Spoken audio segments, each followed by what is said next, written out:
So to start off, you've teamed up with Blessed Bag to help raise money to sell bags to deliver to Skid Row in LA. And obviously there are tons of protests right now that are going on. Why was it important for you to want to give back right now during such a difficult time? Well, I think our original intent was for COVID. You know, we wanted to provide bags, basic necessities and basic essentials, hygiene products, and we wanted to add PPE such as KN95 masks and gloves. And so that was the original intent. And now after all of this, I believe that they're going to need help now more than ever. So I think it's just adding to the importance and the urgency of this fundraiser. Chyna, have you been involved with Blessed Bag before? Is this how did you get involved with this charity? Well, I got connected through another good friend of mine named Adam. And when he talked to me about it, I was like, you know what? This is something that I'm like really interested in doing. I've never done it before. And once me and Bella had a conversation, I was like, you know what? I'm all in for it. And I just feel like, especially now, it's just super positive with all the stuff that's going on. And I just want to be a part of it. Can I have you guys both talk about the different types of Blessed Bags and what's in each of the bags? Sure.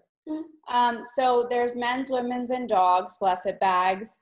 The men's and women's we sell online on the website blessedbag.org for $15 a piece, and the dogs for $7. And the original idea of Blessed Bag, I'll just touch on quickly, is that people buy the bags and it's an alternative to giving money, so they can keep them in their cars, and whenever they see a homeless person, they can pass them out. That being said, with the quarantine and COVID-19, people aren't really wanting to go out there and do outreach, so we've decided to team up with volunteers and do it ourselves. So here's a men's bag. So all of them are color coordinated. Yeah. The pink one is obviously for the women, blue for the men, and then the purple for the puppies and dogs. So we have water, we have underwear, we have socks, we have snacks, we have washcloth, we have hand sanitizer wipes, toothbrush, tissues, lotion, comb, just everything that they need. And there's about 24 different items in the bags, and now there's going to be even more. The difference is that the women's have a different kind of underwear, a different kind of sock, and they have sanitary pads and feminine wipes. So that's the difference. And then the dogs' bags have like 8 different items, and those are purple. And they have dog shampoo, wipes, kibble, wet dog food tray, poop bags, treats, and just basic necessities for them, because we don't want to forget that they're on the streets as well. Yeah. And then I know you mentioned there's going to be PPE in the bags. Could you talk about maybe some of the things that have been donated specifically for these bags? Sure. So here are what we've purchased: KN95 masks. We wanted to make sure that they were legitimate, and we have nitrile gloves. And so we've purchased 500 of each. And do you want to touch on your friends? So I'm the owner of Lash Cosmetics, and I was like, you know what? I'm going to donate some of my products for the women, because I want them to look pretty too and feel good about themselves too. And it's something that I believe in. And I think that all women love lip gloss. Yep. Okay. So also we've had the Right to Shower and Zope Scents, who have donated soap and body wash. We've had End Overdose donate Narcan kits. Obviously, a lot of homeless people are struggling with addiction, so we thought that was really important. And they touched on the fact that needle exchanges have been closed, and so there's definitely a high need for that right now. And then also Chyna's friend owns Harold's Chicken, and they are going to be coming out on June 7th and bringing meals to the people that we hand out bags to. So it's going to be great. I'm so excited about it. And So then we're going to be passing out essentials, gloves, masks, and also food. that's amazing. I also saw that you posted today about Blackout Tuesday. Can you kind of explain what that is for people who might not know and why it's important? You know what?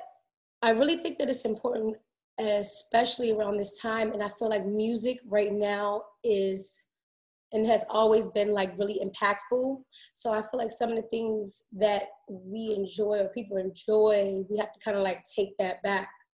You get what I'm saying? So I feel like everybody needs to either step up and say something or do something that's outrageous, you know, and not be afraid about it, because the things that's going on right now is not, it's not safe, it's not fun, and it's just not cool. Kind of touching on the pandemic, it's been a pretty wild year with everything that's been going on. How has it been for you parenting while in quarantine?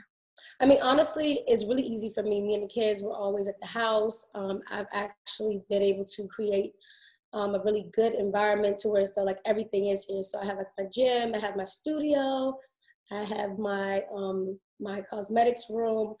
Since the pandemic happened, I brought most of my products to my house. So now I just ship from my house myself. But honestly, I think that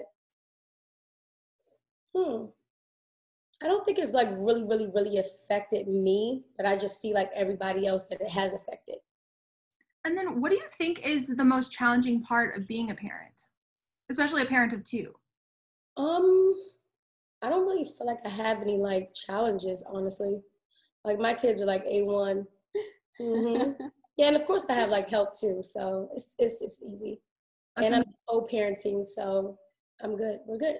Next, I was going to actually, I know you mentioned that you have a recording room, and I know that you have new music coming out. What can you kind of tease about that? If you go, listen, I'm not going to say too much about it, but I just started a YouTube channel, and I would love for everybody to go and subscribe. As soon as when I get to the goal that I would like, I'm going to drop my music. Amazing. And I also heard that you have a reality show. What can you tell us about that? So I did I'm actually about to start working on season 2 of The Real Blac Chyna. And also right now I'm executive producing Only Cams of LA. So that's been kind of interesting. Yep.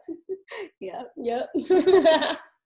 I read that the former Bachelorette star Chad Johnson is going to be on the show. How did he get involved? He's on it. He's actually on the first episode. You guys should go, if you guys are listening and want to subscribe to Zeus Network, y'all should really go check it out. It's really interesting. And I feel like by being raw, uncut, uncensored, you get to actually see like the truth, like the realness of it. So I feel like sometimes on reality shows, it's like cuts and edits and bleeps and that. It's just raw, and I love it. Do you guys have any kind of message that you deliver to fans who are kind of struggling right now with everything that is going on? I know it feels like things are just keep piling up with all the negative things that are happening in the world. Honestly, I think that the mindset is like where everything starts at.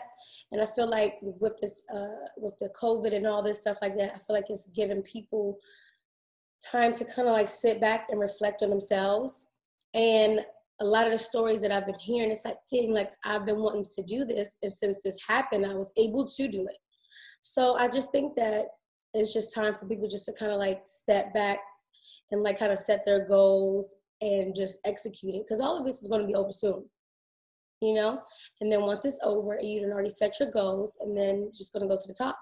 Our goal is to fundraise by June 7th, which is Sunday. So we're on a little bit of a time crunch, but we're really excited. We've come together and we've made this happen, and you know, I think it's important. So it's really important. Yeah, especially now, you know. I believe that the homeless community is the most vulnerable.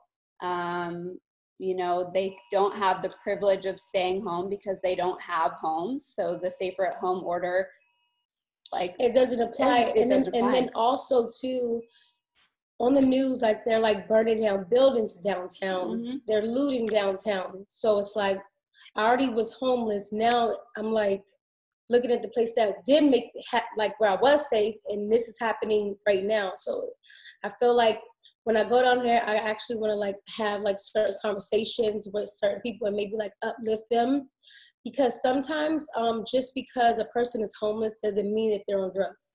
Right. It's like things that happen, and then it puts you in this place, and it's like, right, and the economy. You just need like motivation, you know. It's like people that can't even pay their rent, right, you know, especially with this pandemic happening. Yeah. And you know, the economy has plummeted, and so I think a lot of people are probably newly homeless